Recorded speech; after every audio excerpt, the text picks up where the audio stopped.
everybody that I heard preach this week, they all were talking about the same thing, about this fervency of the gospel. And I had to ask myself, as I was getting ready for this message as well at the same time, God, am I living surrendered to the gospel?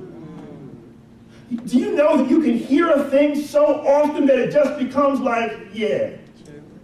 You can hear a thing so much that it becomes dull. But have we, church, allowed ourselves, is the gospel the controlling factor in our lives? The fact that Jesus Christ looked down on our sins, saw our sinful condition, got up from heaven, came down, that he was killed on a cross, crucified on a cross for our sins. He bled, he died. On the third day, he rose again. Is that the controlling factor of your life? I encourage you to take some time this week to put that into prayer, to bring that before the Lord.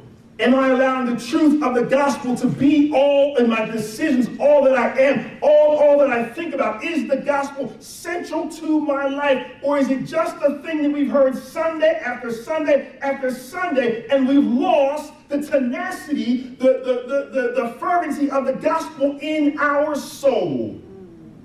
It's a personal question.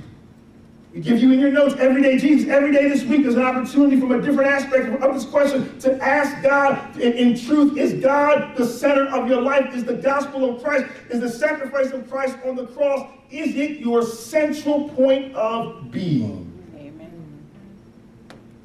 Sometimes we want to add, bring in, and put all these other things into the Kool-Aid. Jesus died.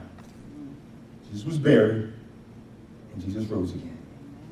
That's the gospel. I'm sharing this repeatedly because it's important. One of the speakers at the conference, a guy named Charlie Dates, who you also heard out of Chicago, he shared something that I thought was very interesting. He said that in the church, now this is not out on the streets, he said, but in the church, he said 30%, that's 3 out of every 10 believers struggle with or actually do not believe in the resurrection of Jesus Christ.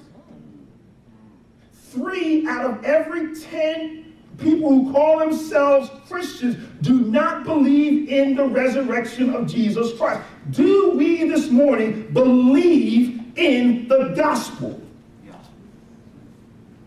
There's many in the church who struggle with the death, the burial, and the resurrection of Christ. And if the gospel, as we'll see this morning, is to be central to our lives, but yet we're struggling with the idea, with the understanding that Jesus Christ rose from the dead on the third day. It wasn't a magic act. It wasn't just something that's said. It's not hyperbole. This is not like kind of sort of. Jesus Christ died completely. Jesus Christ was buried in the grave, and Jesus Christ rose on the third day. That is the essential doctrine of the church. And if we're taking anything away from it, then we're struggling in our faith, because we as Christians have to be centered on the gospel of Jesus the Christ.